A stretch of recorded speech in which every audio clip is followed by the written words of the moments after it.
क्योंकि ना कि आदमी कोई बात नहीं, खाना बना रहे हैं तो क्लास में हाँ लगा हाँ, दो, पढ़ लो। लगा ली। जी जी, बिल्कुल क्योंकि सर, ये कंफर्टेबल ज्यादा है। क्योंकि बहुत सारे बच्चे ऐसे भी हैं जो स्कूल जॉब करते हैं, तो जी जी उनका भी नहीं छूटेगा। क्योंकि खाना बनाते हुए तो पढ़ा जा सकता है। तो मुझे जी सर। शाम का समय ज्यादा उपयुक्त लगता है सुबह की तुलना में, है ना। जी सर। तो चलिए, सब माइक के गुड ये evening sir. Good evening, good evening. और इस बैच का नियम होगा, सबका कैमरा ओपन होगा, सिर्फ जो खाना बना रहे होगे उसी का नहीं। नहीं तो मैं बहुत इस बैच को सिंसियर लेने वाला हूँ। जैसे हम साहित्य पढ़ते हैं, माइक बंद कर लीजिए, किसी का ओपन हो, तो उसी तरह से हम इस बैच में आज चर्चा करेंगे, क्या पढ़ना है, और शुरू भी कर देंगे। जो सबसे महत्वपूर्ण सेक्शन होता है इस बैच में, बहुत कम बच्चे स्कोर करके आ पाते हैं। मैं देखता हूँ कि आप लोग जब भी, चाहे वो टेट का पेपर हो, सीटेट का हो, पीजीटी का हो, टीजीटी का हो, हिंदी में तो बहुत अच्छे स्कोर करके आते हो, चाहे कोई भी पेपर हो। लेकिन जब फर्स्ट पेपर की बारी आती है, तो हमारा स्कोर कहीं ना कहीं फर्स्ट पेपर में कम हो जाता है। तो क्यों ना हम पहले से कॉमन पेपर पे अच्छी पकड़ बनाए, और ये विश्वास मानो कि अगर 2-3 महीने हम अच्छे से काम कर दिए, तो फिर ये पेपर भी हिंदी की तरह आपका हो जाएगा। चाहे कोई बात नहीं, क्योंकि हम इसमें भी हर सेक्शन को लेते हैं। जो सबसे बड़ा सेक्शन है इसमें, जो सबसे दिमाग का दही बनाता है अगर मैं कहूँ, वो है पेडागोजी। सबसे पहले तो 80% बच्चे को यही समझ नहीं आता पेडागोजी होता क्या है। आप में से भी बहुत सारे से मैं पूछूं पेडागोजी क्या होता है, पता नहीं भैया। जब टॉपिक ही नहीं, केबीएस में पेडागोजी से 40 सवाल पूछे जाते हैं, और 40 सवाल बहुत मायने रखता है किसी भी एग्जाम को पास करने के लिए। और पेडागोजी एक ऐसा सेक्शन है कि हर एग्जाम में पूछा जाता है, चाहे कोई भी एजुकेशन से रिलेटेड एग्जाम जाओ, बीएड से लेकर के पीजीटी तक, हायर एजुकेशन तक पेडागोजी पूछा जाता है। तो हमारा जो टारगेट होगा आगे, क्योंकि मेरा नियम है कि सबसे टफ टॉपिक को हम पहले पढ़ते हैं। मैं और टीचरों की तरह नहीं हूं कि डर से इजी टॉपिक पढ़ाता है कि बच्चे भाग ना जाए। दूसरे कोचिंग में जाओगे तो सब शुरुआत करेगा सबसे इजी टॉपिक का, लेकिन मेरे साथ उल्टा होता है कि मैं सबसे टफ टॉपिक पहले पढ़ता हूं। तो हम जो पढ़ने वाले हैं, पेडागोजी पढ़ेंगे। अभी हम पेडागोजी पे चर्चा भी करेंगे, दो चीज को एक साथ लेके चलेंगे, जिससे कि आपको स्ट्रेस थोड़ा कम हो। तो हमारे पढ़ाई का जो होगा चरण, जो होगा, एक तो पेडागोजी होगा, पूरा पेडागोजी होगा। पेडागोजी को हम हिंदी में कहते हैं शिक्षण शास्त्र, या इसे शिक्षा शास्त्र कहते हैं। वो बताऊंगा शिक्षा शास्त्र क्या होता है, ये समझ लो। क्योंकि इंग्लिश पेडागोजी सब समझते हैं, शिक्षा शास्त्र नहीं समझते, या शिक्षण शास्त्र नहीं समझते हैं। तो इन सारे पहलू पे काम करेंगे। इसी पेडागोजी में आपको प्याजे भी आएंगे, बाइगोस्की भी आएंगे, एरिक्सन भी आएंगे, जॉन ड्यूरी भी आएंगे, पाल फेरे भी आएंगे, बेंडुरा भी आएंगे। तो जो थिंकर रहे हैं, चाहे गांधी हो, टैगोर हो, अरविंदो हो, इतना पढ़ के चले जाओ कि आप पेडागोजी में हर वक्त आप आगे रहो। एक तो ये है। दूसरा सेक्शन है हमारा रीजनिंग का। रीजनिंग 2-3 टॉपिक तो हम लोग नेट में पढ़ते हैं, coding, decoding, number series, blood relation, 3 topic पढ़ते हैं। इसके अतिरिक्त भी रीजनिंग में हमें 17 टॉपिक पढ़ना होता है, अराउंड 15 से 20। 15 टॉपिक कॉमन है, जो वर्बल और नॉन वर्बल रीजनिंग के रूप में जाना जाता है। वर्बल और नॉन वर्बल। नॉन वर्बल क्या होता है कि एक तो होता है वर्बल, दूसरा होता है नॉन वर्बल। एक में तो होता है संख्यात्मक होता है, और दूसरा दृश्यात्मक होता है। जैसे कोई दृश्य आपको दे दिया, जैसे कि कोई मान लिया कि ये पेज है, पेज को मोड़ के क्या फोल्डिंग बनेगा, वो दे दिया। या फिर सिटिंग अरेंजमेंट दे दिया, किसी डायरेक्शन दे दिया, उसी तरह से चित्र वाले दे दिया। बहुत सारे टॉपिक है रीजनिंग में, मैथमेटिकल रीजनिंग है। ये सारे टॉपिक को हमें पढ़ना है सिस्टम के अनुसार। दूसरा, हमारा एक बहुत बड़ा सेक्शन है मैथ। क्योंकि मैथ में बच्चे भागते बहुत हैं। तो मेरा मानना है कि अगर 20 मैथ पूछ रहा है तो कोई बात नहीं, अपने सब्जेक्ट में बढ़िया तो करो ही। और ये भी बात है कि अपने सब्जेक्ट में बढ़िया करने के बाद 10 मैथ बनाना चाहिए। 8 से 10 मैथ तो जरूर बने हर बच्चों से, क्योंकि ये लीडिंग एरिया होता है। ये आपको लीड दिला देता है किसी भी एग्जाम में। उसके स्कोर को बढ़ाने में मैथ महत्वपूर्ण भूमिका निभाता है।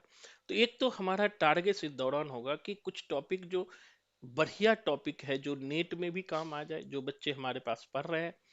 दूसरा, कि जो क्वेश्चन बनने वाला है, अब मैथ में कुछ ऐसे टॉपिक है जो दिमाग सकड़ के रखोगे तब भी नहीं बनेगा, तो उस पे सर नहीं फोड़ना है। जो बनने वाला इजली इजली, जैसे परसेंटेज है, प्रॉफिट एंड लॉस है, उसके बाद पीछे ब्याज है, कंपाउंड इंटरेस्ट है, ये सब अभी रेल है, बोट है, ये सब टॉपिक इजी टॉपिक होता है। इन सारे टॉपिक को हम लोग पढ़ेंगे। और तीसरा होता है हिंदी ग्रामर। हम लोग इस बैच में पूरे हिंदी ग्रामर को भी लेंगे। और चूंकि हिंदी ग्रामर ये higher education exam, TGT, PGT या अदर एग्जाम को दृष्टिकोण में ही रख के लेंगे। ये बात है कि इस बैच का नेट से कोई लेना देना नहीं होगा। एक चीज को ध्यान रखिएगा, क्योंकि नेट में अलग तरीके के भाषा पूछा जाता है, और टीजीटी पीजीटी या अदर एग्जाम देते हैं तो उस पर व्याकरण पर ज्यादा जोर होता है। तो हम लोग व्याकरण पे खूब काम करेंगे। दूसरी बात, चौथा सेक्शन हमारे जीके का है। तो हमने इस बार जो एक चैलेंज के रूप में जीके को लिया है कि हम जीके हर दिन 10 मिनट पढ़ेंगे, ज्यादा नहीं पढ़ेंगे जीके। क्यों? क्योंकि जीके बच्चे को बोरिंग बना देता है, लगता है रट्टा मार रहे हैं, सर दर्द कर रहा है। तो हम उस तरह से ज्योग्राफी नहीं पढ़ाएंगे, हिस्ट्री हम पारंपरिक रूप में नहीं पढ़ाएंगे। हम वही जीके पढ़ेंगे जो एग्जाम में पूछ रहा है, बेसिक। जैसे कि कोडिंग से हमने एक दिन बता दिया नदियों के किनारे बसे शहर, या कोडिंग से आपको बता दिया पर्वतों का क्रम, या नदियों का क्रम, श्रृंखलाओं का क्रम, या हिस्ट्री में कुछ आपको कोडिंग से बता दिया कौन कौन, जैसे आर्य समाज क्या है, बाल विवाह क्या है, सती प्रथा क्या है। तो एक बेसिक से जो एग्जाम में पूछा जाता है। हम आईएएस की तैयारी नहीं करवा रहे हैं, बिल्कुल अभी बता रहा हूँ। क्योंकि आईएएस में बहुत डेप्थ में जाके पढ़ना होता है भैया। हिस्ट्री हम 6 महीना पढ़ाए थे आईएएस वाले बैच को, तो वो नहीं है यहाँ पर। यहाँ पे वही पढ़ेंगे जो आपको नौकरी दिलाएगा, और हर एग्जाम को हम ध्यान में रखेंगे। ठीक है। तो अब आते हैं, मतलब कि हम अगर कह दें इन सर, सारे पहलू में। सॉरी सर, एक चीज मुझे पूछनी थी। प्रणाम हाँ सर, मोनिका हाँ बोल रही हूँ। हाँ जी मोनिका सर, बोले। मेरे को ये पूछना है, टीजीटी और पीजीटी के लिए एससी की एज लिमिट कितनी है? अब तो ये तो देखना पड़ेगा अभी कितना नया वाले में कितना दिया है। ज्यादा ही होगा, हाँ सर, 35 तो होगा ही कम से कम। है 35 ना? तो हो गई सर हाँ मेरी इसीलिए मैं पूछ रही हूँ हाँ, सर। 35 तो होगा ही। तो हाँ, चिंता नहीं करना है। ठीक है। तो अब ठीक है दो सर। तीन, हाँ प्लीज बिल्कुल। आप बता दीजिएगा सर, मेरे को तो नहीं समझ में आ रहा बिल्कुल कुछ। बिल्कुल, ठीक है, मैं देख लूंगा। थैंक यू अभी तो सर। टॉपिक पे आते हैं। तो कम से कम 5 चीज हमें पढ़ना है। ठीक है। पहले तो पेडागोजी है, मतलब शिक्षण शास्त्र। शिक्षण शास्त्र।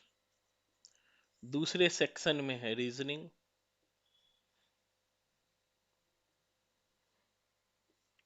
व्याकरण। आगे हम लोग लेंगे, तो आपको मैथ हो गया। मैथ को ऊपर इसलिए लिए कि मैथ सबसे ज्यादा टफ है। और अदर अदर एग्जाम में इंग्लिश भी आता है। ठीक है। तो इंग्लिश को अभी गौन ही रखो, इसलिए अभी मैं कह देता हूँ, क्योंकि बच्चे बाद में जो है हमें जो है परेशान करते हैं। अगर हमारे पास जीके में 20 25 30 बच्चे अगर होते हैं, तो हम अलग से जो है इंग्लिश का टीचर रख के आपको ग्रामर पढ़वाएंगे। अगर नहीं आते, हमारे पास बच्चे कम होते हैं, तो हमारा फाइनेंशियल के हिसाब से हम आपको तब भी जो है वीडियो उपलब्ध कराएंगे अच्छे टीचर का, और करवाएंगे। तो वो पहले अदर चीज सारे करेंगे।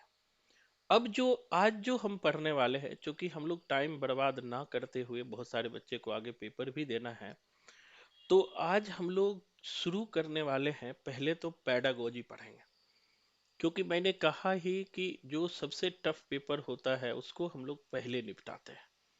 बहुत सारे बच्चे को ये कम से कम हम 10 क्लास 12 क्लास पेडागोजी पढ़ेंगे और उनके विकास यात्रा को देखेंगे। सबसे पहले पेडागोजी होता क्या है इसको समझेंगे, और उसके बाद जो हम लोग पढ़ने वाले हैं, सबसे पहले थिंकर को पढ़ने वाले हैं। थिंकर को पढ़ने का फायदा क्या है, जैसे कि प्याजे हो गया, बाइगोस्की हो गया, जॉन डीरी हो गया, पाल फेरे हो गया, या फिर वेस्टर्न में जितने भी हुआ, बेंडुरा हो गया, कोलबर्ग हो गया। ये सब जो बच्चों के शिक्षण के विकास की अवस्थाओं को जो देखा है, जिस रूप में देखा है, उनके स्टेज क्या है, उसके स्टेज का डेवलपमेंट कैसे हुआ, इसको भी हमें पढ़ना है। पेडागोजी में आपको जीन्स के बारे में भी पढ़ना है, अनुवांशिकता जिसे कहते हैं, कि किस तरह से एक बच्चों में जो है, बच्चों का गुण दूसरे में पहुंचता है, उसको भी हमें देखना पड़ेगा, तभी हम उनके डेप्थ में चले जाते हैं। संपूर्ण रूप से अगर पेडागोजी की अगर हम बात करेंगे,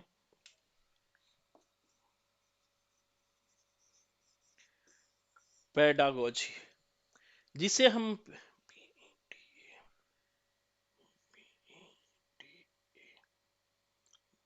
पेडागोजी पेडागोजी या इसी को हम शिक्षण शास्त्र भी कहते हैं।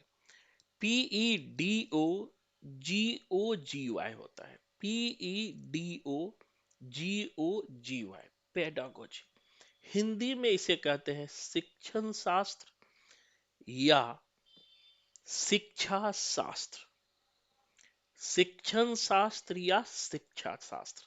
सबसे पहले समझ लीजिए कि इसमें होता क्या है। सामान्य रूप से हम लोग सोचेंगे कि शिक्षण शास्त्र या शिक्षा शास्त्र में क्या होता है, तो इसमें अध्यापन की शैली या नीतियों का अध्ययन किया जाता है।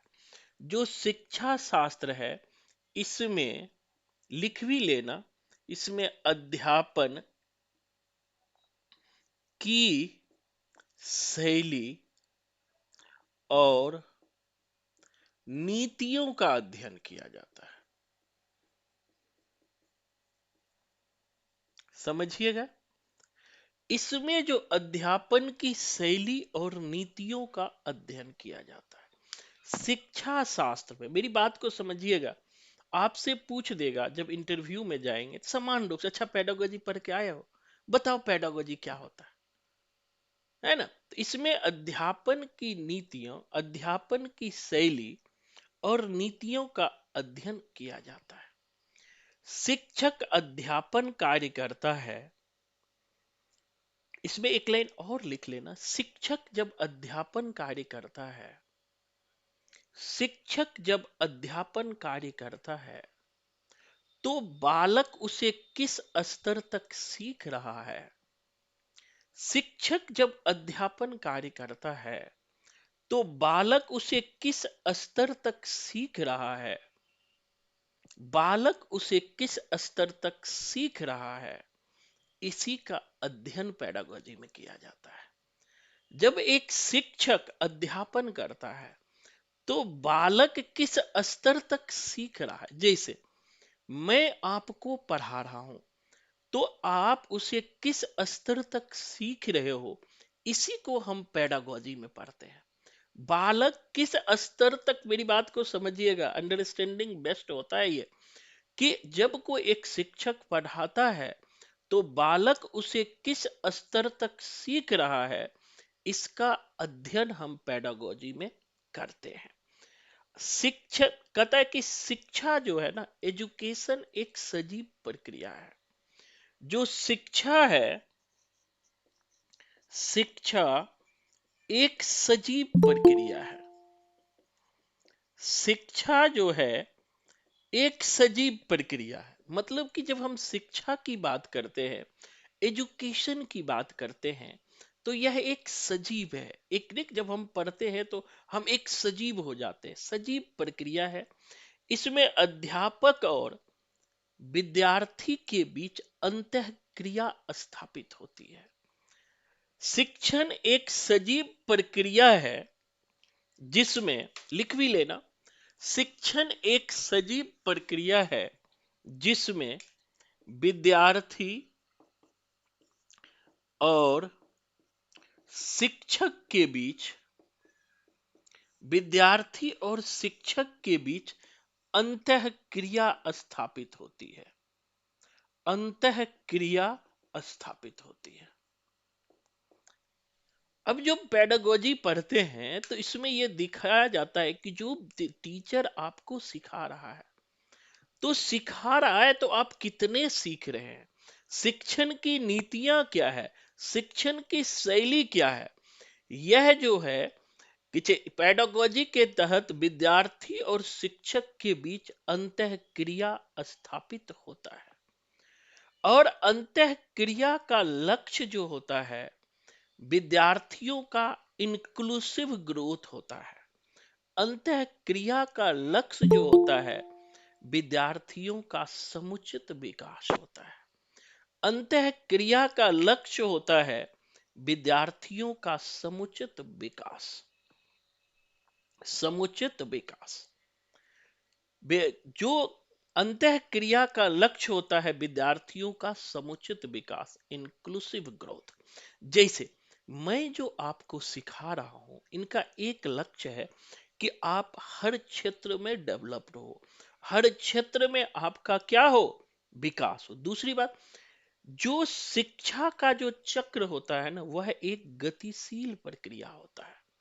जो शिक्षा जो एजुकेशन जो है, शिक्षा जो है, याद रखिएगा शिक्षा शास्त्र को हम पढ़ते हैं, यह एक गतिशील प्रक्रिया है। समय के अनुसार ये प्रक्रियाएं बदलती रहती है। शिक्षा शास्त्र जो है या शिक्षण की जो प्रक्रिया है यह एक गतिशील प्रक्रिया। मेरी बात को समझिएगा, थोड़ा टफ टॉपिक है, पहली बार हमने टफ टॉपिक ले लिया, थोड़ी दिक्कतें होगी। तो शिक्षण जो है या शिक्षा शास्त्र जो है एक गतिशील प्रक्रिया है जो समय के अनुसार बदलते रहती है। शिक्षा शास्त्र एक गतिशील प्रक्रिया है जो समय के साथ बदलते रहती है। जैसे पहले हम लोग कैसे पढ़ते थे, बोर्ड पे पढ़ते थे, तख्ती पे पढ़ते थे कि नहीं पढ़ते थे। आज जो है बच्चे का भी एक आता है 100 रुपया में टच स्क्रीन, बच्चे लिखा, एक स्विच दबाया, मिट गया।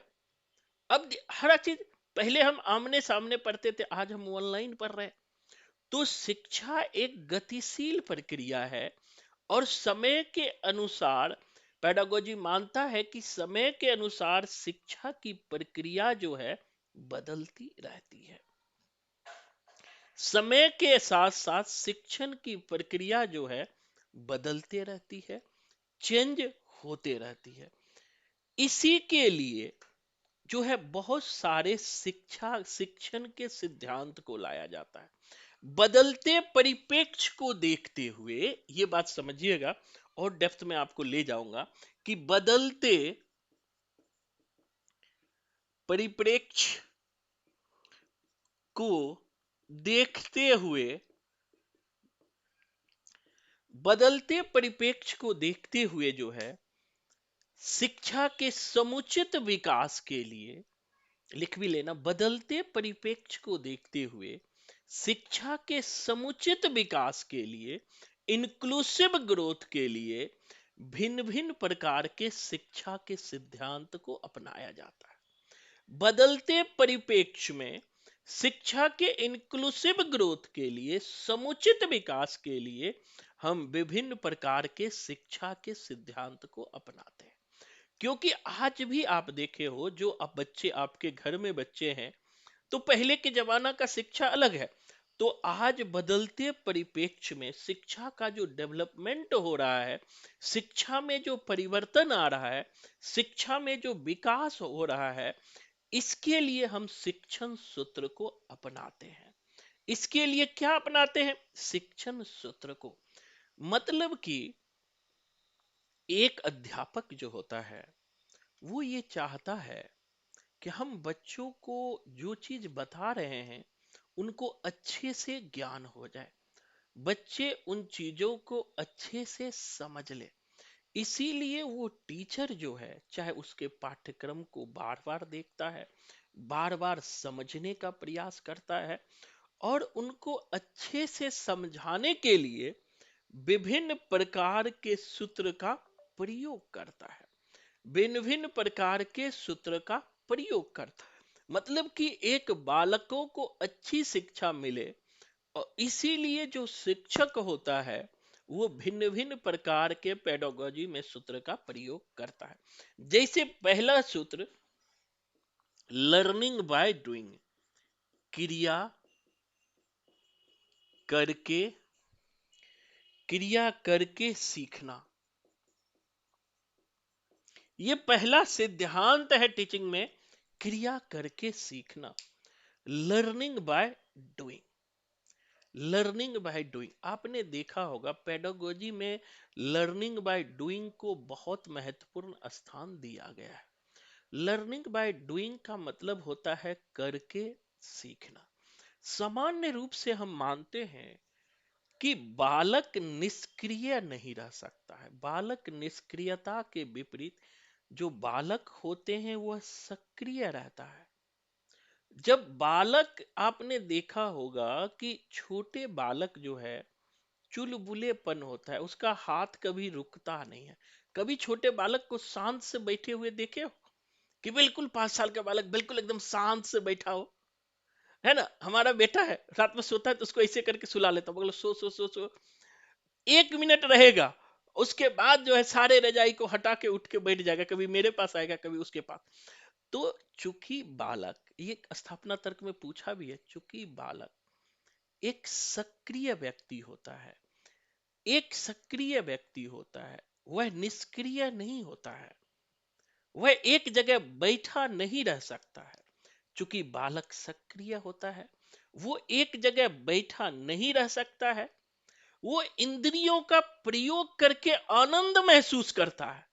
मेरी बात समझिएगा, इंद्रियों का प्रयोग करके, जीवन में नहीं भूलना है टीचिंग, ये जो हम लोग पढ़ रहे हैं पेडागोजी, कि इंद्रियों का प्रयोग करके बालक आनंद महसूस करता है। जैसे एक थप्पड़ मार दिया, ही कभी उसको गिरा दिया, कभी उसको गिरा दिया, आपके बेड पर जो भी रहेगा उसे फेंक देगा, आनंद महसूस करते हैं। मतलब इंद्रियों का प्रयोग करके बालक जो है आनंद महसूस करते हैं और स्वयं करके वो सीखते हैं, स्वयं करके सीखते हैं, स्वयं करके सीखते हैं, स्वयं करके सीखते हैं।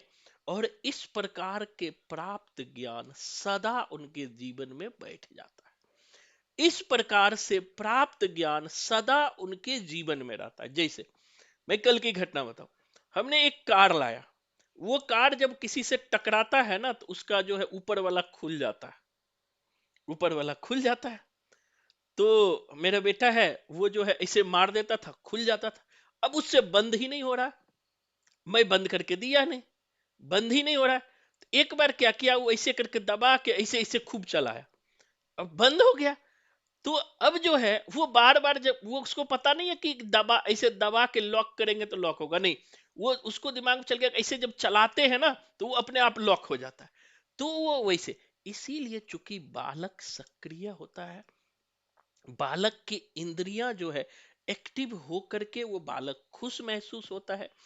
इसीलिए जो है शिक्षा शास्त्रियों ने जो है लर्निंग बाय डूइंग पर बल दिया। इसीलिए अध्यापक जो है बालकों को स्वयं करके सीखने पर जोर देता है। बालक एक सजीव प्रक्रिया होता है, वह निष्क्रिय नहीं होता है। बालक एक उम्र दराज से ज्यादा एक्टिव होता है। आपको कहूंगा ना, बैठ के आराम से एक नींद मार लोगे, लेकिन वो नहीं मारेगा, उछल कूद करते रहेगा, जो मिलेगा उसे गिराएगा। तो एक्टिव है, सक्रिय है, इसीलिए। और वो शरीर के इंद्रियों का प्रयोग करके आनंद महसूस करते हैं, इसीलिए जो है उसे लर्निंग बाय डूइंग पर जोर देता है। क्वेश्चन कभी कभी पूछ लेता है कि लर्निंग बाय डूइंग को एक टीचर क्यों अपनाता है। आगे मैं आपको बताऊंगा कि कौन कौन थिंकर लर्निंग बाय डूइंग की बात करता है। लेकिन अभी ये शिक्षा का सिद्धांत है लर्निंग बाय डूइंग। दूसरा सिद्धांत है पेडागोजी में, कहता है कि एक शिक्षक को क्या क्या करना चाहिए, क्योंकि पेडागोजी का अर्थ ही है शिक्षण शास्त्र। खोपड़िया को खोल लो, पगला जाता है आदमी, पेडागोजी होता क्या है? भैया शिक्षण की तरीका है, शिक्षण की शैली है। कौन कौन से शैली में बच्चों को पढ़ाते हो, वही पेडागोजी है। एक बच्चे ने हमें फोन करके बोला, सर जी ये पेडागोजी होता क्या है, किस चिड़िया का नाम है? तो मैंने बोला तुम तो डेली पेडागोजी से गुजरते हो, इंग्लिश वर्ड है, कुछ नहीं है, शिक्षण का एक तरीका है, पढ़ाने की एक शैली है बस। दूसरा है जीवन से संबद्धता का सिद्धांत।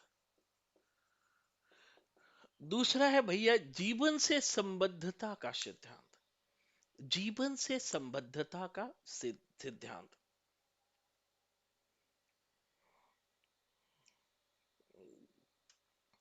अब देखो कि जीवन से संबद्धता का सिद्धांत, एक शिक्षक जो है शिक्षण की प्रक्रिया में उसे कोई भी चीज जीवन से जोड़ने का प्रयास करता है। जब किसी चीज को आप जीवन से जोड़ करके लाइफ बना देते हैं तो उन चीजों को बालक आसानी से सीख लेते हैं। जीवन से जोड़ने या जीवन से संबंध करने का सिद्धांत। जैसे मैं आपको कोडिंग बताता हूं, तो आपने देखा होगा कोडिंग क्या होता है, जीवन से जुड़ा हुआ रहता है, इसलिए वो हमें क्या हो जाता है, याद हो जाता है। अगर जीवन से जुड़ा हुआ ना हो तो वो याद नहीं होगा। इसीलिए जीवन से संबद्धता का सिद्धांत, हम किसी भी बालक को उसके जीवन से संबंधित करके ज्ञान देने का प्रयास करते हैं, जिससे बालक उसे स्वाभाविक रूप में सीख लेते हैं और उसी के अनुसार पाठ्यक्रम को बताते हैं। जैसे कि हम कहते हैं कि कोई भी चीज आपको जोड़ने के लिए सिखाना हो, घटाने के लिए सिखाना हो, तो आप तुलना करके बताते हैं या उसी के जीवन से जोड़ के बताते हैं, किसी कहानी को, किसी नाटक को या कोई भी चीज को, तो वो बालक जो है आसानी से सीख लेते हैं। इसी तरह से पुनरावृत्ति का सिद्धांत है। पुनरावृत्ति, पुनरावृत्ति मतलब क्या होता है, किसी चीज को पुनः रिवीजन कराना, मतलब कि उसे जोड़ के दिखाना। पुनरावृत्ति मतलब पुनः उनको बार बार उन चीजों को पुनरावृत्ति कराना। अगर हम उन्हें बार बार पुनरावृत्ति कराते हैं तो वो आसानी से सीख लेते हैं। जैसे कि आपने देखा होगा कि ज्ञात से अज्ञात की ओर, जैसे कि आपने शिक्षण सूत्र में भी बचपन में भी पढ़ा, टीचिंग एप्टीट्यूड में भी पढ़ा है, सामान्य रूप से समझ लीजिए, इसको और डेप्थ में पढ़ाऊंगा। जैसे हम कहते हैं ज्ञात से अज्ञात की ओर, जैसे छोटे बच्चे को हमने कहा अच्छा गाय को देखे हो, तो कहेगा जी सर, बिल्कुल देखे, हमारे घर में गाय बांधा हुआ रहता है। तब हमने कहा कि जब तुम जंगल में जाओगे तो गाय जैसे ही जीव दिखाई होगा वो नील गाय होती। तो ज्ञात से अज्ञात, तो जो चीज ज्ञात, जैसे कि हमने कहा अच्छा ये लाल किला है, अच्छा दिल्ली का लाल किला हो जी, अब ऐसा ही लाल किला आगरा में भी है। तो हम लोग शिक्षण सूत्र में एक बालकों को ये क्यों करते हैं, ज्ञात से अज्ञात की ओर क्यों जाते हैं? क्योंकि बालकों में एक रुचि पैदा होता है। बालक चूंकि एक सक्रिय होता है, वो निष्क्रिय नहीं होता है, उनके अंदर एवरी टाइम हर वक्त एक्साइटमेंट होता है, इसीलिए वो जो है ज्ञात से अज्ञात की ओर ज्यादा जानते हैं। इसी तरह से होता है सरल से जटिल की ओर।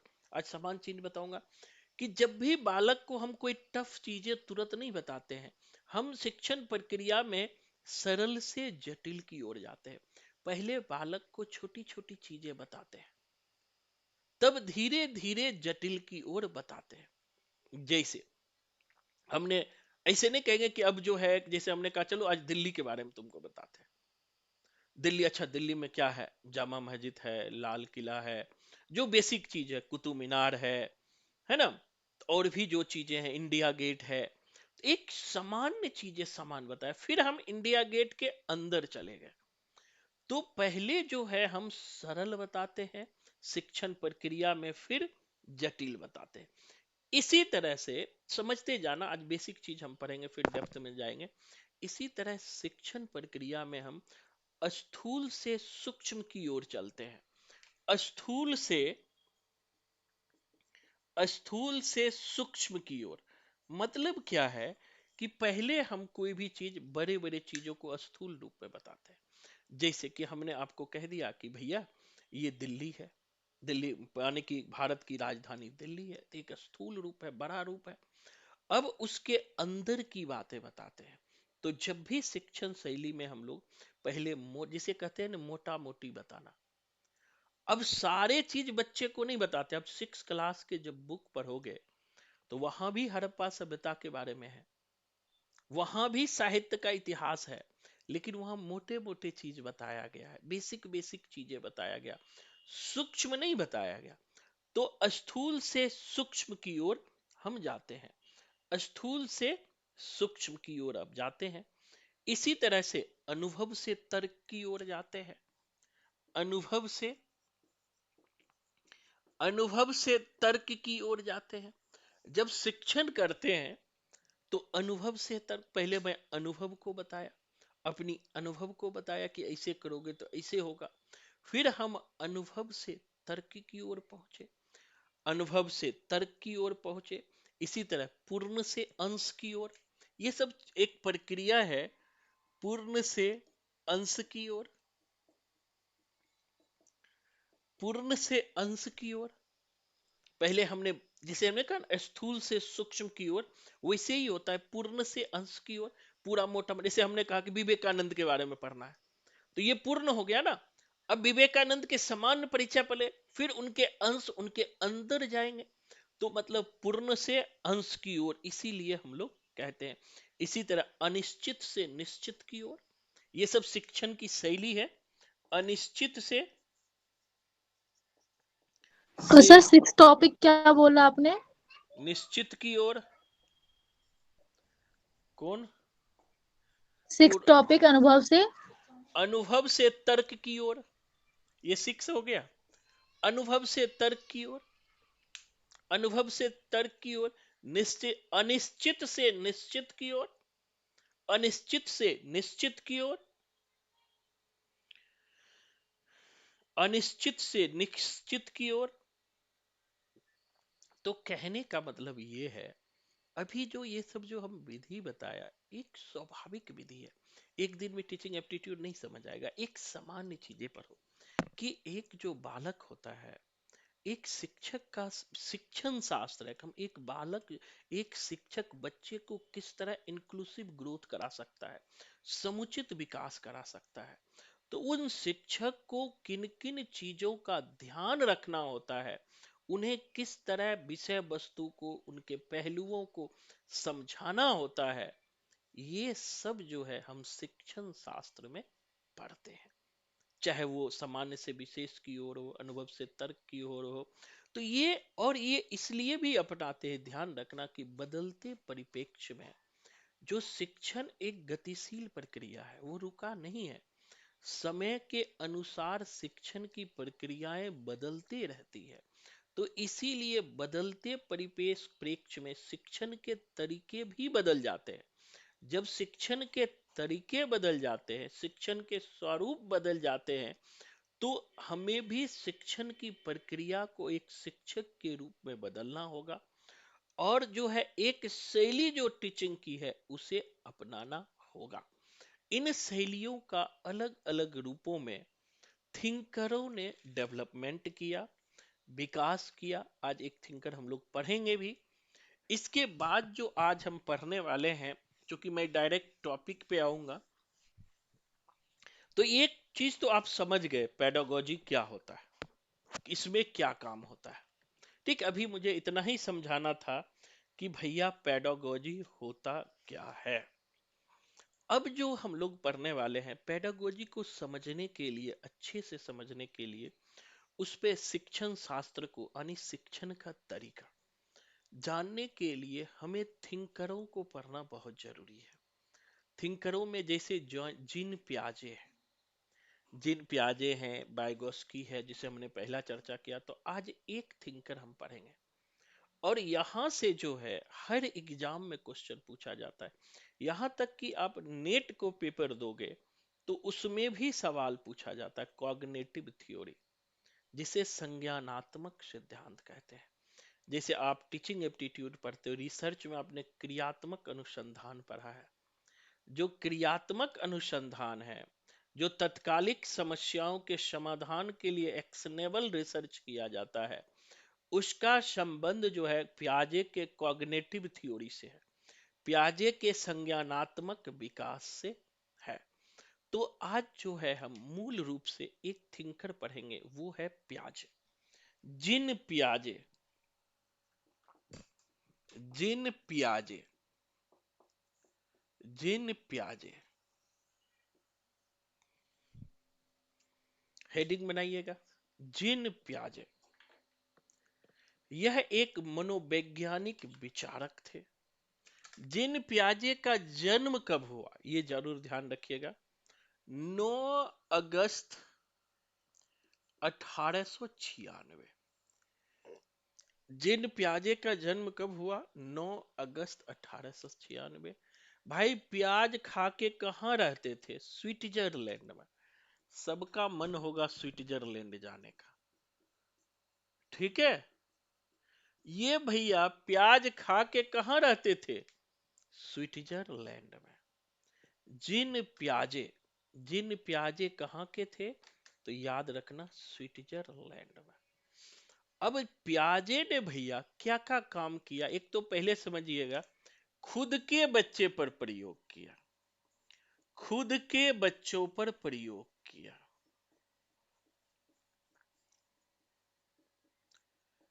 जिन पियाजे बहुत ही फेमस नाम है, बहुत ही महत्वपूर्ण नाम है, इनको समझिएगा। ये भाई साहब ने खुद के बच्चों पर प्रयोग किया। स्विट्जरलैंड के थे, स्विट्जरलैंड के थे। और एक चीज और याद रखना, मेन पियाजे का सिद्धांत, पियाजे के सिद्धांत को, इनके सिद्धांत को क्या कहते हैं? संज्ञानात्मक सिद्धांत। बीएड जिन्होंने किया होगा सबको पता होगा, संज्ञानात्मक सिद्धांत। इसी को कहते हैं ज्ञानात्मक सिद्धांत। इसी को कहते हैं, सबसे पहले तो सिद्धांत ही पूछ लेता है, संज्ञानात्मक सिद्धांत, ज्ञानात्मक सिद्धांत, या इसी को कहते हैं अवस्था का सिद्धांत। अवस्था का सिद्धांत, ये सब याद रखिएगा। पियाजे भाई साहब को ही हम लोग कहते हैं संज्ञानात्मक सिद्धांत, ज्ञानात्मक सिद्धांत, या अवस्था का सिद्धांत। ये सारे सिद्धांत जो है पियाजे ने दिया। अब पियाजे कुछ महत्वपूर्ण बातों को हमें ध्यान में रखना है। अब ये बात माना जाता है, पहले थोड़ी समझ लीजिएगा, कि पियाजे के जो अध्ययन था, इस अध्ययन का जो है बाल विकास पर बहुत ज्यादा प्रभाव पड़ा। आगे चल के जो शिक्षण प्रणाली आई, टीचिंग की जो प्रणाली आई, वो पियाजे के कॉग्निटिव थ्योरी को, इंग्लिश में जो संज्ञानात्मक सिद्धांत को कॉग्निटिव थ्योरी कहते हैं, कॉग्निटिव थ्योरी का बालकों पर बहुत ही ज्यादा प्रभाव पड़ा। अब पियाजे ने कुछ बातें कही है, उनको पहले समान, पियाजे का जो स्टेज, 4 स्टेज उन्होंने बांटा है, उनको तो हमें ध्यान में रखना ही है, जो सब पढ़ते हो। लेकिन मूल बात जो है, अब देखो कि पियाजे ने जो बातें कही, पियाजे ने कहा कि पहली बातें उन्होंने कही थी अनुकूलन। अनुकूलन मतलब क्या होता है? कि बच्चे जो है वातावरण के अनुसार ढलता है। अनुकूलन, कि बच्चे जो है वातावरण के अनुसार ढलता है। पहले पियाजे अनुकूलन की बात करता है। अनुकूलन मतलब कहते हैं कि हमारे ये अनुकूल है। तो पियाजे का मानना था कि बच्चे जो है वातावरण से अनुकूलन के अनुसार ढलता है, मतलब कि उन्हें जैसा वातावरण मिलता है धीरे धीरे उसे वह आत्मसात करता है। अर्थात बच्चे उन व्यवहारों और विचारों की समय समय पर खोज और निर्माण करते रहता है। इसी में लिखला, अर्थात बच्चे उन व्यवहारों और विचारों की अर्थात बच्चे उन व्यवहारों और विचारों की समय समय पर खोज और निर्माण करते रहता है। उन विचारों और व्यवहारों की समय समय पर खोज और निर्माण करते रहता है जिनका उन्होंने कभी प्रत्यक्ष नहीं किया। जिनका उन्होंने कभी प्रत्यक्ष नहीं किया। सर यानी एक इसमें लिखना है सर, संज्ञानात्मक में। संज्ञानात्मक में अनुकूलन है कि मतलब अच्छा, उनके अनुकूल होता है। कहता है कि बच्चे उन अनुकूलन किसे कहते हैं, ये है इसकी हाँ, परिभाषा। अनुकूलन मतलब अनुकूलित होते हैं। जिन चीजों को नहीं जानते हाँ हैं ना, जिनका जी। प्रत्यक्ष नहीं होता है, वो बच्चे करके उसे अपने अनुकूलित बनाते हैं, वो अनुकूलन कहलाता है। मतलब अनुकूलन में होता है आत्मसात करना या समायोजन करना या तालमेल बैठाना। मतलब कि बच्चे उन व्यवहारों विचारों की समय समय पर खोज और निर्माण करते हैं जिन विचारों या व्यवहारों की उन्होंने कभी पहले प्रत्यक्ष नहीं किया होता है। जिन्होंने पहले कभी प्रत्यक्ष नहीं किया होता है, निर्माण और खोज। जैसे मैंने अभी कहा कि बच्चे जो है, छोटे बच्चे को आप देखोगे तो पहले वो प्रत्यक्ष नहीं किया होता है। जैसे हमने उन्हें गाड़ी दिया, छोटा सा गाड़ी दिया, वो गाड़ी जो है उसको बंद करने नहीं आता है। तो बच्चे को पहले प्रत्यक्ष नहीं हुआ है, लेकिन वो अनुकूलन के द्वारा वो पुनः निर्माण बार बार प्रयोग करके वो पहली बार उसका प्रत्यक्ष करता है और उसे सीख जाता है। उसे सीख जाता है, पहली बार वो सीखता है। दूसरी बात, प्याजे का विचार है कि, लिखिएगा ये लाइन बहुत महत्वपूर्ण है, प्याजे सर का विचार। अवस्था और अनुकूलन एक ही है? वो तो मेरा नेटवर्क चला गया था थोड़ा, तो इस वजह से। अवस्था अलग होता है। अवस्था संज्ञानात्मक सिद्धांत को ही अवस्था का सिद्धांत कहते हैं। और ठीक है, ज्ञानात्मक? उसी को ज्ञानात्मक भी कहते हैं। ओके। ठीक है, लिखिए, प्याजे का विचार है कि, प्याजे का विचार है कि ज्ञानात्मक विकास केवल नकल ना होकर, प्याजे का मानना है कि ज्ञानात्मक विकास नकल ना होकर खोज पर आधारित होता है। प्याजे मानते हैं कि ज्ञानात्मक विकास यानी कॉग्निटिव डेवलपमेंट यानी संज्ञानात्मक विकास केवल नकल ना होकर खोज पर आधारित है। मतलब कि बच्चे जो है, जब कोई ज्ञान का अर्जन करते हैं तो वो नकल ना होकर के खोज पर आधारित होता है। छोटे बच्चे को आपने देखा होगा, बहुत सारी चीजों को तोड़ के रख देता है, फिर उन्हें जोड़ने का प्रयास करता है, तो कुछ चीजें जुड़ता है, कुछ चीजें नहीं जुड़ पाता है। कुछ चीजें आने की प्याजे कहते हैं ज्ञानात्मक विकास नकल पर आधारित ना होकर के खोज पर आधारित होता है। खोज पर आधारित होता है। खोज पर आधारित होता है।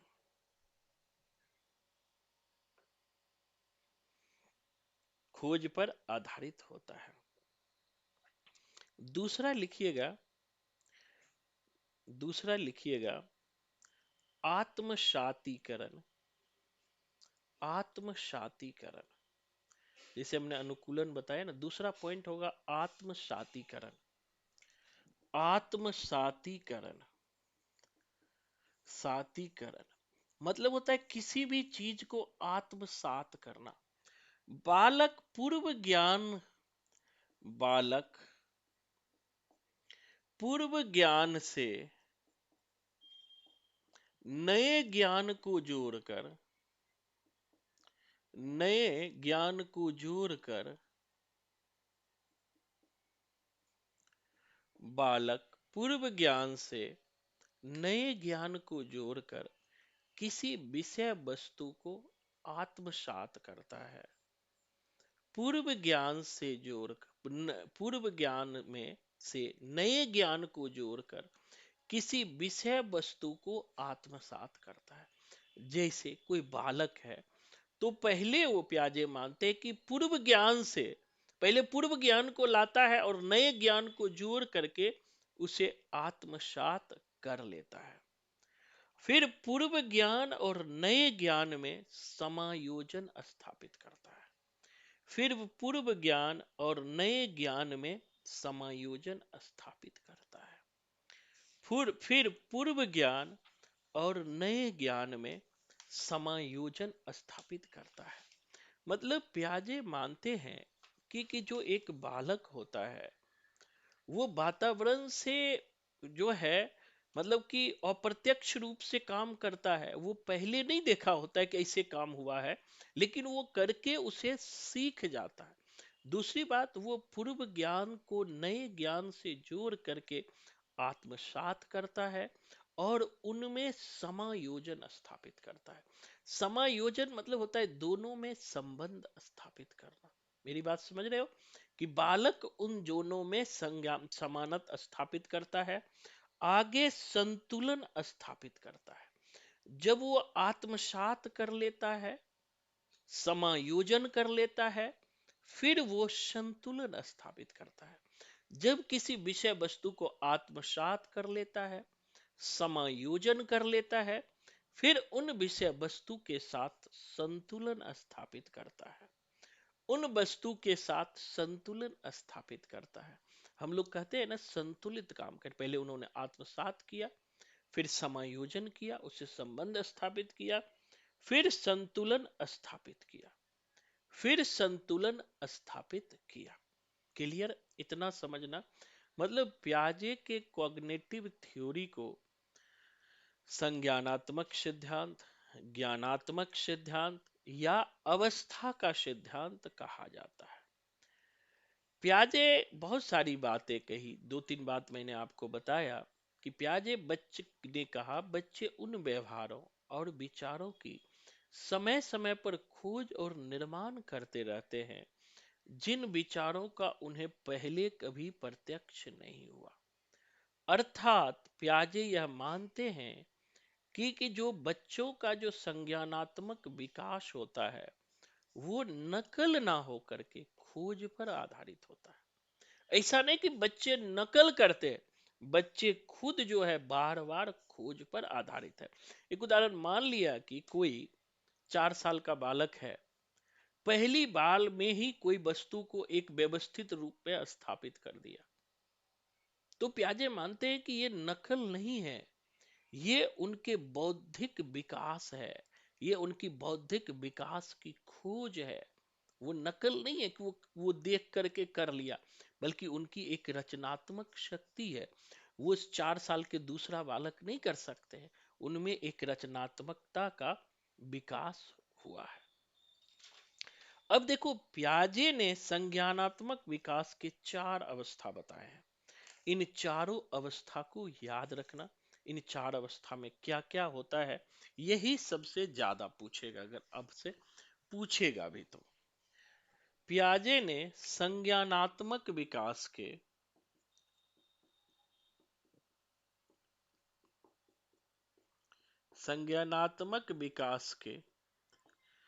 4 अवस्था बताए। 4 अवस्था बताए। प्याजे ने संज्ञानात्मक विकास के 4 अवस्था, ये सब पढ़े हो। संवेदी पेशीय अवस्था, पहला है संवेदी पेशीय अवस्था, इंग्लिश में कहते हैं sensory motor stage, SENSORY, sensory motor stage. पहले को कहते हैं संवेदी पेशीय अवस्था, सेंसरी मोटर एज। इसका समय 0 से 2 ईयर तक होता है। सेंसरी मोटर स्टेज यानी संवेदी पेशीय अवस्था, इनका समय 0 से 2 साल तक होता है। इसका समय 0 से 2 साल तक होता है। याद रखिएगा, संवेदी पेशीय अवस्था, इसका समय 0 से 2 साल तक होता है। इसमें लिखिएगा, इस अवस्था में बालक ज्ञानेंद्रियों के माध्यम से सीखता है। इस 0 से 2 वर्ष के जो बालक है, ज्ञानेंद्रियों के माध्यम से सीखता है। इस अवस्था में बालक जो है ज्ञानेंद्रियों के माध्यम से सीखता है। ज्ञानेंद्रिय हमारा कौन है? आंख, कान, नाक, जीभ, त्वचा। इस अवस्था में उनकी बुद्धि जो है उनके कार्यों द्वारा व्यक्त होता है। जैसे एक बालक है, वह जो कोई भी हरकत करते रहता है, उनके जो इंद्रियां, जैसे कोई चम्मच खींचना हुआ, चम्मच उतारना हुआ, तो पूरा बेड को वो खींच लेते हैं। तो इस अवस्था में बालक का जो है ज्ञानेंद्रियों के माध्यम से ही वो सीखते हैं। उनका कार्य जो है ज्ञानेंद्रियों के माध्यम से ही देखा जाता है। बेसिक चीजें याद रखिएगा। वह वस्तु का गुण, मतलब कि 0 से 2 वर्ष में उसमें अस्थायित्व का गुण आ जाता है। ये भी लिख लेना, बालक में अस्थायित्व का गुण आ जाता है। वे छुपे चीजों को ढूंढ लेता है। बालक में अस्थायित्व का गुण आ जाता है, वह छिपी चीजों को ढूंढ लेता है। बालक में अस्थायित्व का गुण आ जाता है, वो छिपी हुई चीजों को ढूंढ लेता है। जैसे कोई छिपी हुई चीज है, आपने देखा होगा 2 साल के बालक, 1 1.5 साल के बालक को ऐसे करके, हाँ, जैसे मोबाइल बहुत छीनता है, मोबाइल को ऐसे घुमा लो, फिर वो पीछे हाथ पकड़ने चला जाएगा। तो इस अवस्था में बालक जो है छिपी हुई चीजों को ढूंढ लेता है, छिपी हुई बालक को ढूंढ लेता है। नेक्स्ट दूसरा लिखिए, पूर्व संक्रियात्मक अवस्था, प्री ऑपरेशनल स्टेज। दूसरा है पूर्व संक्रियात्मक अवस्था। पूर्व संक्रियात्मक अवस्था इंग्लिश में कहते हैं pre operational stage. Pre operational stage यानी कि 2 से 7 ईयर। प्री ऑपरेशनल स्टेज जो होता है 2 से 7 साल, 2 से 7 साल। प्री ऑपरेशनल स्टेज 2 से 7 साल, ये कहते हैं पूर्व संक्रियात्मक अवस्था। पूर्व संक्रियात्मक अवस्था 2 से 7 साल। अब लिखिएगा, इस अवस्था में बालक, इस अवस्था में बालक नई सूचना और अनुभवों को ग्रहण करने लगता है। इस अवस्था में, पूर्व संक्रियात्मक अवस्था में बालक, लिखिएगा, पूर्व संक्रियात्मक अवस्था में बालक नई सूचना और अनुभवों का संग्रह करने लगता है। नई सूचना और अनुभवों का संग्रह करने लगता है। नई सूचना और अनुभवों का संग्रह करने लगता है। बालक अहम केंद्रित हो जाता है। बालक अहम केंद्रित, इकोस्टिक, अहम केंद्रित हो जाता है। अहम केंद्रित का मतलब है कि बालक को लगता है जो वह कर रहा है वह ठीक कर रहा है, सभी लोग उसी को देख रहे हैं। इस अवस्था में बालक अहम केंद्रित हो जाता है। अहम केंद्रित हो जाता है अर्थात, लिख लीजिएगा, वह जो कर रहा है ठीक कर रहा है। इस अवस्था में बालक अहम केंद्रित हो जाता है, जो कर रहा है ठीक कर रहा है, सभी लोग उसी को देख रहे हैं। सभी लोग जो है उसी को देख रहे हैं।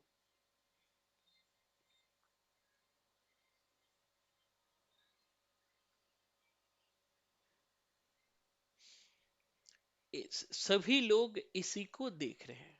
नेक्स्ट पहले, इस अवस्था में बालक सजीव और निर्जीव में अंतर नहीं कर पाता है। 2 से 7 साल के बालक जो होते हैं सजीव और निर्जीव में अंतर नहीं कर पाते हैं। सजीव और निर्जीव में अंतर नहीं कर पाते हैं। सजीव और निर्जीव में अंतर नहीं कर पाते हैं। सजीव और निर्जीव में अंतर नहीं कर पाते हैं। संख्या को उलट पलट नहीं सकते हैं। ये सब क्वेश्चन पूछा गया, ध्यान रखना। संख्याओं को उलट पलट नहीं सकते हैं। उलट पलट संख्या को उलट पलट नहीं सकते। उलट पलट मतलब क्या हुआ? जैसे कि हमने कहा 2 + 2 कितना हुआ, तो बता देगा 4, या मैंने कह दिया कि 2 + 3 को 2 + 3 कितना हुआ 5, बता सकता है। लेकिन इसी को 3 + 2 कर दो या 5 - 2 कर दो, पलट दोगे तो नहीं बताएगा। यानी कि ये बालक सिंपल जान जाता है कि 2 + 2 4 होगा, लेकिन अगर उस संख्या को पलट दे, घटा करके देखे, यानी संख्या को जब हम उलट पुलट करते हैं, इस अवस्था में बालक उसे नहीं समझ पाता। नेक्स्ट पॉइंट इसी में लिखिएगा, इस अवस्था में बालक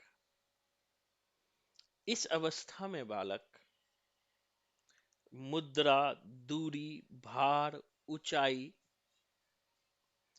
मुद्रा, दूरी, भार, ऊंचाई आदि को समझ नहीं पाता। मुद्रा, दूरी, भार, ऊंचाई आदि को समझ नहीं पाता। इसीलिए जैसे हमने कहा ना, मुद्रा, दूरी, भार, ऊंचाई, बहुत बार ये क्वेश्चन पूछा है कि किस स्टेज में आता है। तो ये आपको हो गया प्री ऑपरेशनल स्टेज, 2 से 7 साल की इस अवस्था में बालक की मतलब ऊंचाई, वो कितना ऊंचाई से कूदा वो कूद जाएगा, उनको कोई फर्क नहीं पड़ता, उन्हें ये नहीं लगेगा कि चोट लग जाएगा।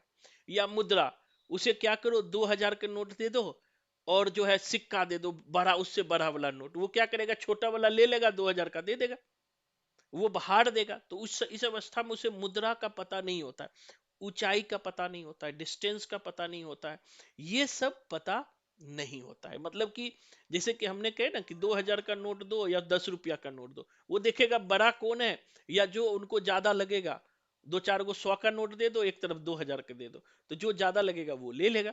तो वो अंतर मुद्रा का नहीं कर पाता है। मतलब प्री संक्रियात्मक अवस्था जो होता है, प्री ऑपरेशनल स्टेज होता है, 3-4 पहलू याद रखना। एक तो सजीव और निर्जीव में अंतर नहीं कर पाता है, बच्चे अहम केंद्रित हो जाता है। अहम केंद्रित जिसे इगोइस्टिक कहता है, वो उसको लगता है कि जो कर रहा है वो ठीक कर रहा है, सभी लोग उसी पर है। बहुत सारे संख्याओं को वो उलट पुलट नहीं पाता है, अंतर नहीं कर पाता है। ये सब जो है आपको प्री ऑपरेशनल स्टेज में आते हैं, याद रखिएगा। सर सर, एक क्वेश्चन पूछ सकती हूँ? बिल्कुल पूछिए। सर जैसे ये डायरेक्ट इसी में से पूछेंगे ना कि प्याजे की प्री ऑपरेशनल, उसमें बच्चा इसमें क्या क्या कर पाता है, ऐसे डायरेक्ट क्वेश्चन आते हैं ना इसमें? हाँ, इसमें डायरेक्ट भी पूछ सकता है, या जो है वो क्वेश्चन बना के बन लेता है कि इस एज के बालक में क्या क्या प्रकृति आ सकती है, क्या क्या चीज बालक सीख सकते हैं। तो वो स्टैंडर्ड पे निर्भर करता है। साधारण एग्जाम में जाओगे तो डायरेक्ट ही पूछ लेगा कि प्री ऑपरेशनल स्टेज नेट उट में कितनी बार पूछा है, कि उसका समय क्या है। पिछली या बार भी थोड़े घुमा के आए थे हाँ तो मेरे बिल्कुल। यही गलत हुए थे हम्म सबसे ज्यादा। हाँ बिल्कुल, तो इनको हमें समझ के जाना, जो चीज मैं जितना लिखवा रहा हूँ उनको ध्यान में रख के जाना, मेन लिख मेन लिख चीज है। पूछा। ठीक है। तो मतलब कि अर्थात कहता है कि 7 वर्ष से कम उम्र के बालकों में अभी संज्ञानात्मक विकास का अभाव पाया जाता है। इसका अभाव का कारण यह है कि समस्याओं को वो तो सीख पाते हैं, परंतु वो एक्टिव नहीं हो पाते हैं, वो सीखने की उनका स्पीड नहीं होता है, बहुत शिथिल धीरे धीरे सीखते हैं।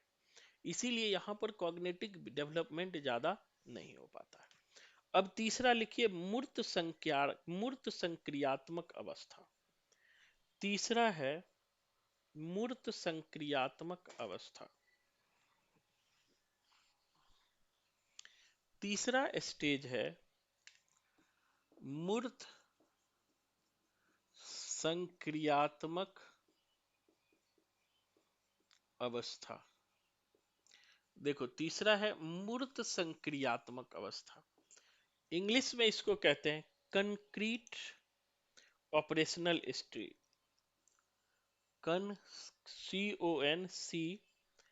CONCRETE concrete operational stage.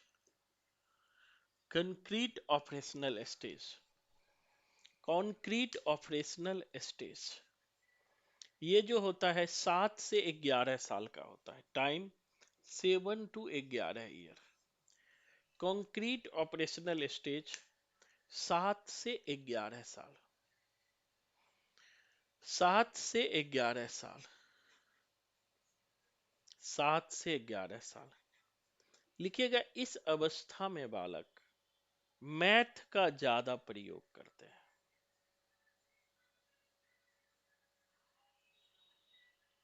इस अवस्था में बालक जो है मैथ का यूज सबसे ज्यादा करते हैं। मैथ का यूज सबसे ज्यादा करते हैं।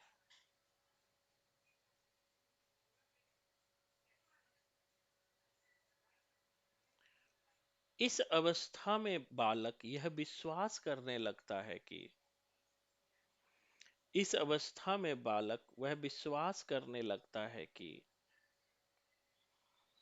इस अवस्था में बालक विश्वास करने लगता है कि लंबाई, भार तथा अंक आदि स्थिर रहते हैं। इस अवस्था में बालक विश्वास करने लगता है कि लंबाई, भार तथा अंक स्थिर होते हैं। लंबाई, भार तथा अंक स्थिर होते हैं। भार स्थिर होते हैं। स्थिर होते हैं। स्थिर होते हैं। स्थिर होते हैं। इस अवस्था में बालक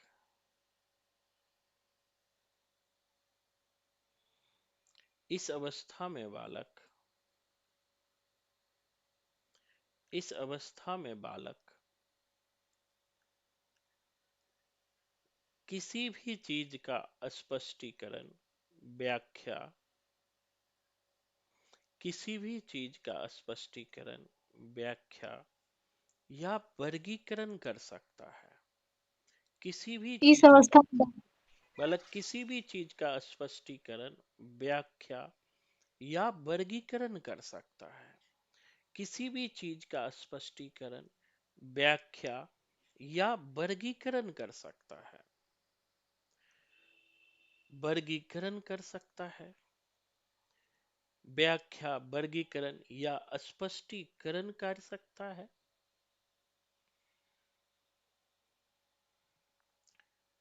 किसी भी संख्या को उलट पुलट के समझ सकता है। किसी भी संख्या, मुद्रा, भार, किसी भी संख्या, मुद्रा, भार आदि को समझ सकता है। 7 से 11 साल में वो किसी भी मुद्रा, अब मान लिया उसको 2002 या 1002, समझ जाएगा कि ये 2000 का नोट है, यही लेंगे। भार, ये मुद्रा सबको वो समझ लेता है। समझ लेता है। सबको वह समझ लेता है।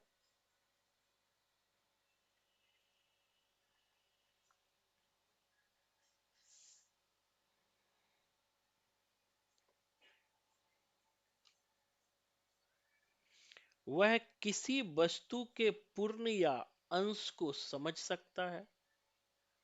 वह बालक किसी वस्तु के पूर्णता या उसके अंश को समझ लेता है।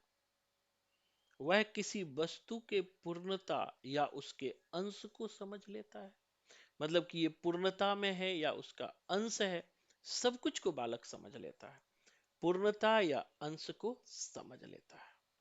तो ये सब बातें जो है इस एज स्टेज में पियाजे कहते हैं कि ये सारी बातें इसमें पाई जाती है। अब अंतिम स्टेज लिखिएगा, औपचारिक या अमूर्त संक्रियात्मक अवस्था। चौथा स्टेज को हम लोग कहते हैं औपचारिक संक्रियात्मक अवस्था। चौथा स्टेज है औपचारिक, या इसी को कहते हैं अमूर्त अमूर्त अमूर्त संक्रियात्मक। औपचारिक या अमूर्त संक्रियात्मक अवस्था। औपचारिक या अमूर्त संक्रियात्मक अवस्था ये 11 से लेकर के 15 साल तक होता है। 11 से 15 साल तक होता है। अमूर्त संक्रियात्मक अवस्था, इसे पूछता है, ये डायरेक्ट ही पूछ लेता, अमूर्त संक्रियात्मक अवस्था का एज क्या होता है, 11 साल या उससे ऊपर। तो इसे कहते हैं अमूर्त संक्रियात्मक अवस्था। अब इस अवस्था में बालक अमूर्त चिंतन करने लगता है। इस अवस्था में बालक अमूर्त चिंतन करने लगता है, मतलब कि विदाउट मूर्त, कल्पना करने लगता है, चिंतन करने लगता है। इस अवस्था में बालक अमूर्त चिंतन करने लगता है, स्मरण करने लगता है, मनन करने लगता है। इस अवस्था में बालक अमूर्त, मतलब दो होता है, एक मूर्त जो दिखाई पड़ता है, एक होता है अमूर्त जो दिखाई नहीं पड़ता है। तो अमूर्त चीजों के बारे में चिंतन करने लगता है, मनन करने लगता है, अमूर्त समस्याओं का समाधान करना लगता है, अमूर्त समस्याओं का समाधान करने का प्रयास करता है, अमूर्त समस्याओं का समाधान करने का प्रयास करता है,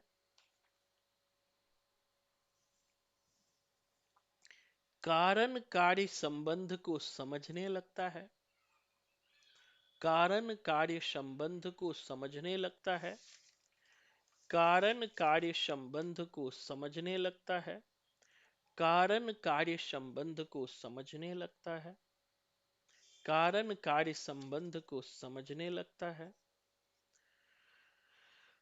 कारण कार्य संबंध को समझने लगता है, कारण कार्य संबंध को समझने लगता है, परिकल्पना करने लगता है, परिकल्पना करने लगता है, तर्क करने लगता है, निष्कर्ष निकालने लगता है, सब होगा।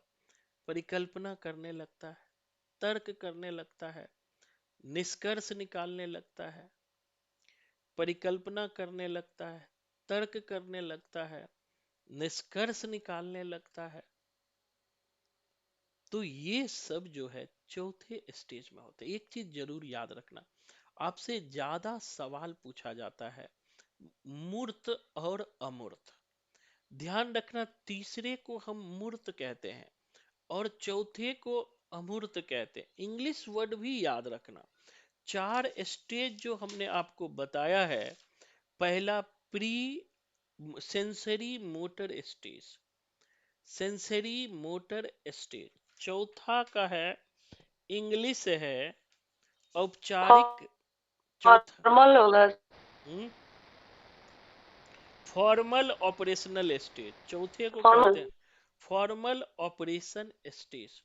फॉर्मल ऑपरेशन स्टेज यानी कि इसमें बालक जो है ना, बहुत सारे चीज, आप उसी अवस्था से गुजरे हो, नजदीक में होगे तो आप याद कर सकते हो। हम तो बहुत दिन हो गया गुजरे हुए, तो भूल भाल गए। आप नजदीक में हो तो फील कर सकते हो। 13-14 साल के जो बालक होते हैं उसमें बहुत सारी बातें अंदर अंदर चलते हैं। प्याजे इसी 4 स्टेज की बात करते हैं। इंग्लिश, हिंदी, सारे वर्ड ध्यान रखना। एक क्वेश्चन प्रायः किसी भी एग्जाम में यहाँ से पूछ लेता है, चाहे कोई भी एग्जाम जाओ, PG2, TGT, नेट में भी पूछ लेता है। नेट भी जब हम पढ़ाते हैं तो प्याजे बैगोस्की 2-3 जरूर पढ़ाते हैं, क्योंकि यहाँ से ये 4 स्टेज बहुत ही महत्वपूर्ण होता है। चौथा स्टेज जो इंग्लिश में है, formal operational stage.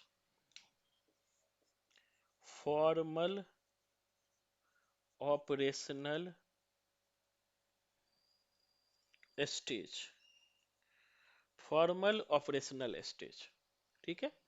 Formal operational stage संज्ञानात्मक विकास का संबंध मानव बुद्धि के विकास से भी है। नोट में लिख लेना, संज्ञानात्मक विकास का संबंध मानव बुद्धि के विकास से भी है। संज्ञानात्मक विकास का संबंध मानव बुद्धि के विकास से भी है। संज्ञानात्मक विकास का संबंध मानव बुद्धि के विकास से भी है। इसे विकास का सिद्धांत भी कहते हैं। कॉग्निटिव थ्योरी को विकासीय सिद्धांत या विकास का सिद्धांत भी कहते हैं। कॉग्निटिव थ्योरी को विकास का या विकासीय सिद्धांत भी कहते हैं। विकास का सिद्धांत या विकासीय सिद्धांत भी कहते हैं। विकासीय सिद्धांत भी कहते हैं। तो ये सब भैया प्याजे का आपको ध्यान में रखना है, बहुत ही महत्वपूर्ण है। कॉग्निटिव थ्योरी, ये चार, देखो ज्यादा डेप्थ नहीं पूछता है किसी भी एग्जाम में, बेसिक चीजें आपको पता होनी चाहिए। ठीक है, तो आज जो है ये चीज तो हम जानेंगे ही। कुछ और 10 मिनट जो है हम लोग, मैंने कहा कि हर दिन 10 मिनट जो है हम नए चीज, चूंकि अभी हम लोग थोड़ा टफ सेक्शन पढ़ रहे हैं और चूंकि आज पहला क्लास है तो ज्यादा टफ में आपको नहीं ले जाऊंगा, इतना समझिएगा। कुछ 10 मिनट जो है हम लोग जीके का बात करते चलेंगे। कुछ कुछ चीज जो इम्पोर्टेंट है जीके में।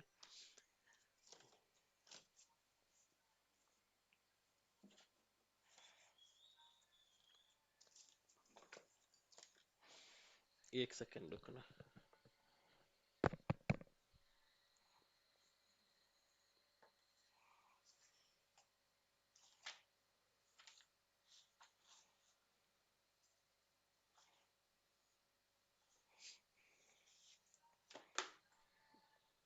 कुछ चीज जीके वाला याद करते जाइएगा। चलिए हम कुछ आंदोलन देख लेते हैं, ठीक है, जो जीके में प्राय पूछता है बेसिक। जैसे गांधी ही हम पढ़ते हैं, तो गांधी का जन्म 1869 में पोरबंदर गुजरात में हुआ था। ठीक है, बेसिक जीके है। और गांधी का पहला सत्याग्रह था भारत में चंपारण सत्याग्रह। चंपारण सत्याग्रह 1917, ये चंपारण बिहार में है। गांधी का पहला सत्याग्रह था चंपारण सत्याग्रह। जीके के कुछ पॉइंट हम देखते चले, क्योंकि डेली डेली जीके पढ़ेंगे तो हमको बहुत सारे चीज आ जाएगा। चंपारण सत्याग्रह 1917 गांधी का पहला सत्याग्रह था, बहुत ही महत्वपूर्ण सत्याग्रह था। यह नीलेहे बगान मालिकों के खिलाफ था, तिनकठिया व्यवस्था के खिलाफ था। यानी तिनकठिया व्यवस्था के खिलाफ, नीलेहे बगान मालिक के खिलाफ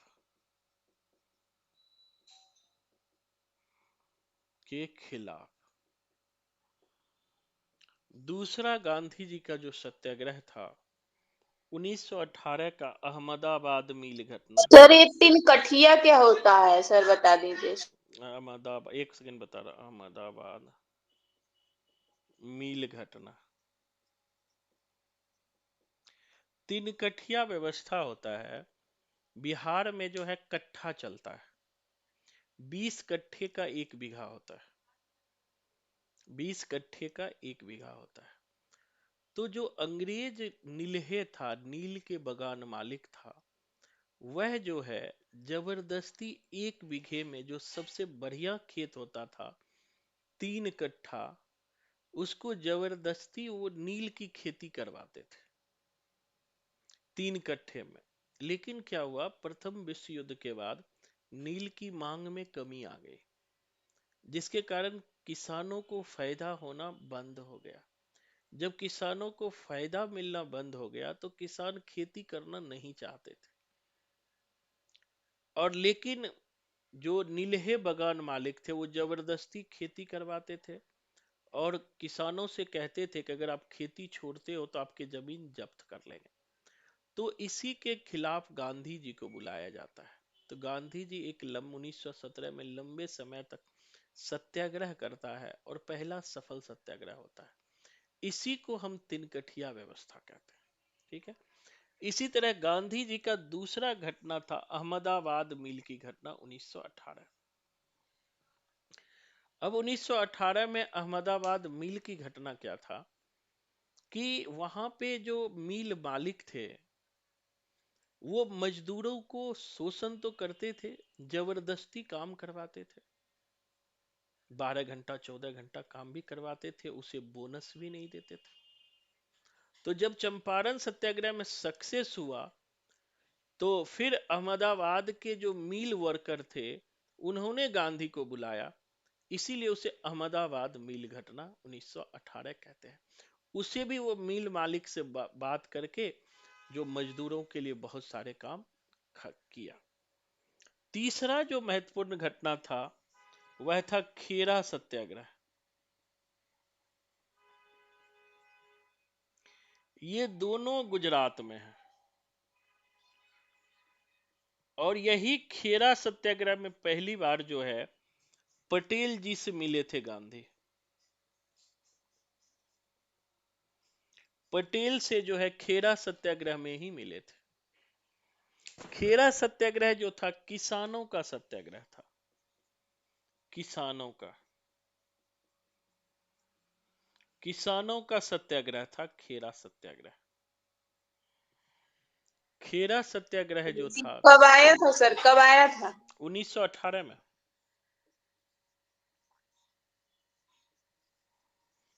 1918 में अहमदाबाद मिल की घटना और खेरा सत्याग्रह दोनों एक ही है।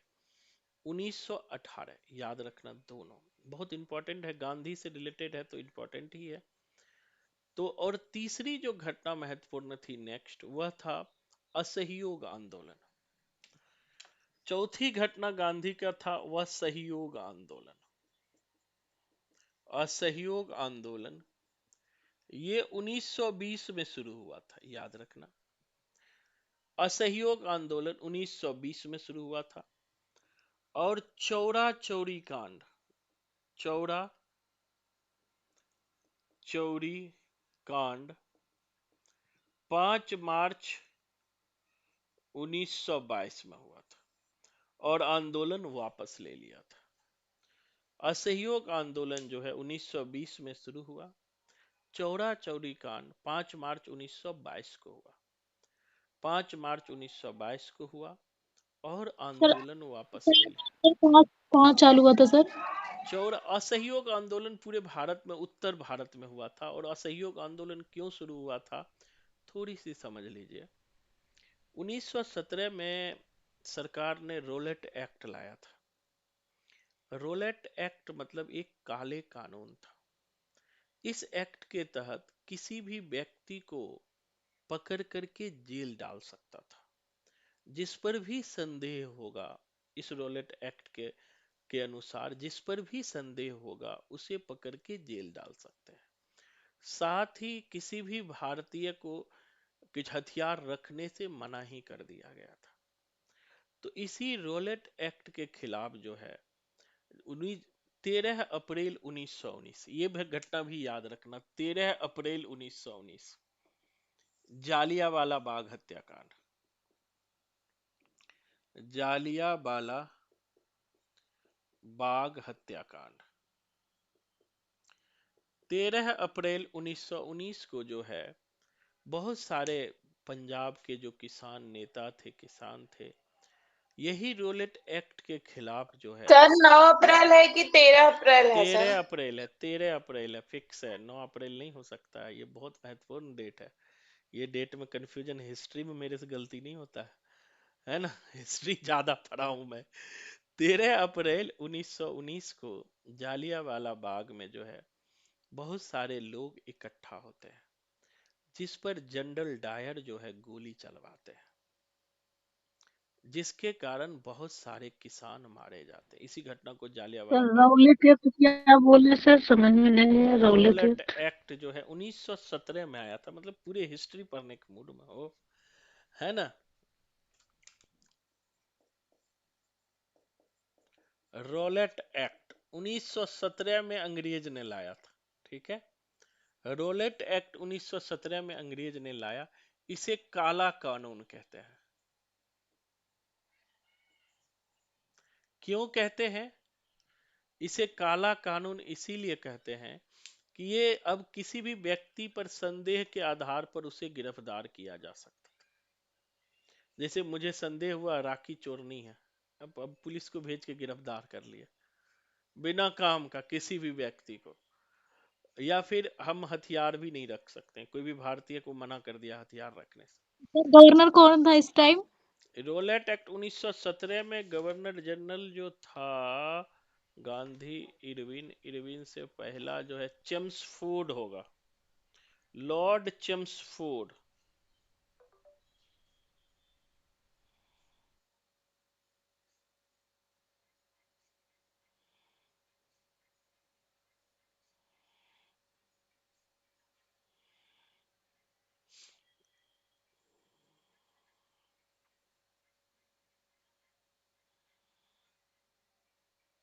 हाँ, लॉर्ड चेम्सफोर्ड था। 1916 से 1921 तक जो है लॉर्ड चेम्सफोर्ड रहा था। 1916 से 1921 तक लॉर्ड चेम्सफोर्ड। देखो इतना साल पढ़े हो गए तब भी याद है। लॉर्ड चेम्सफोर्ड था गवर्नर जनरल, ठीक है। तो इसी के विरोध में जालियांवाला बाग में जो है धरना हुई, जनरल डायर ने हत्या करवा दिया। इसीलिए अब गांधी जी जो है अंग्रेजों से दो दो हाथ लेने के लिए तैयार हो गए। इसीलिए 1920 में उन्होंने असहयोग आंदोलन शुरू किया। लेकिन 5 मार्च 1922 को चौरा चौरी कांड हुआ। आप सुने होंगे चौरा चौरी कांड। इसमें 14 पुलिस वाले को आग में जला दिया गया। हिंदी वाले बच्चों को बहुत बार यह घटना बताया है। जला दिया गया, जिससे गांधी जी ने आंदोलन वापस लिया। आंदोलन क्या हुआ? वापस लिया। दो तीन और घटना इसमें याद रखिएगा। एक है 1930 नमक सत्याग्रह।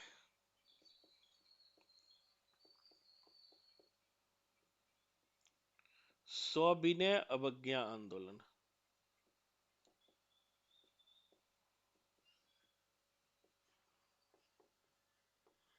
नमक सत्याग्रह और सविनय अवज्ञा आंदोलन। 1931 5 मार्च गांधी इरविन समझौता।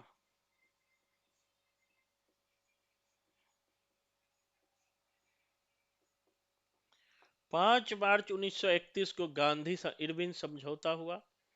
5 मार्च 1931 को गांधी इरविन समझौता हुआ।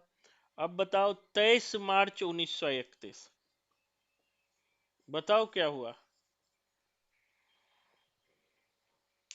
सर फांसी लगा था उनको। 23 मार्च और तो फांसी लग गई थी सर।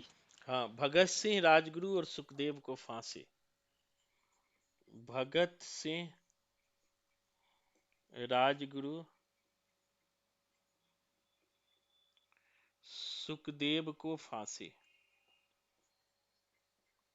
याद रखिएगा, ये बहुत महत्वपूर्ण घटना है।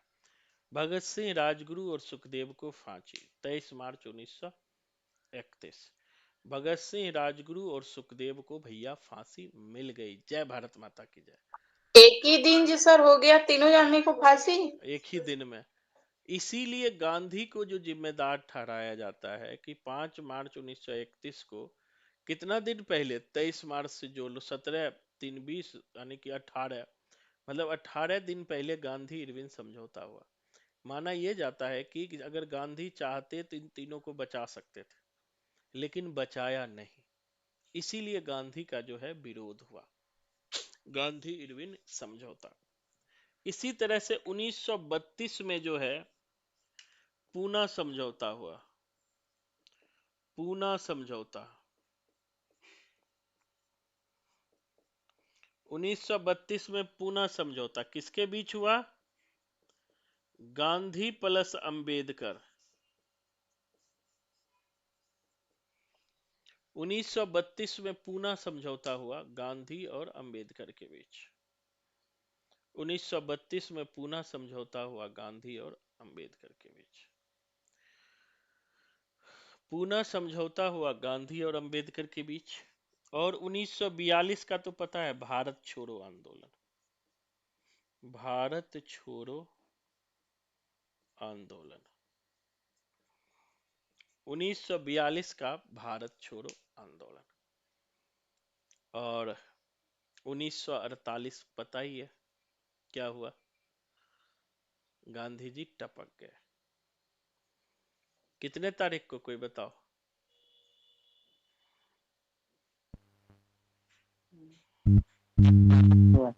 30 जनवरी से 30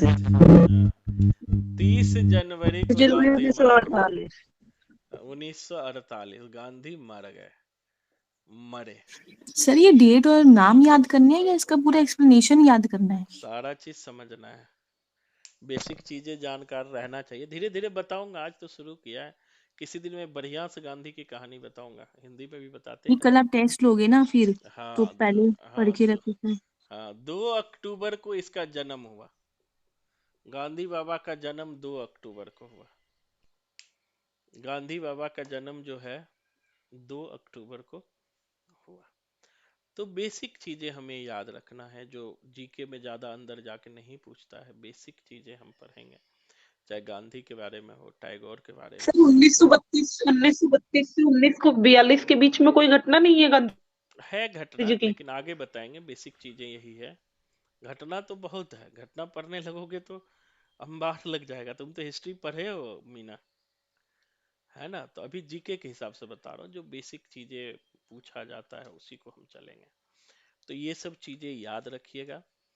और कल मिलेंगे, आज ज्यादा नहीं पढ़ेंगे, क्योंकि जो है थोड़ा मार्केट उर्केट जाना है। कल पहला पूजा है तो सामान उमान भी लाना होगा, है ना? तो आज इतना ही पढ़ेंगे।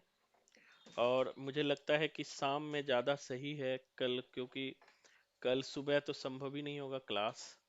तो कल क्योंकि पहला पूजा भी है, व्रत लोग करता है, तो शाम में, कल भी शाम में ही क्लास होगा।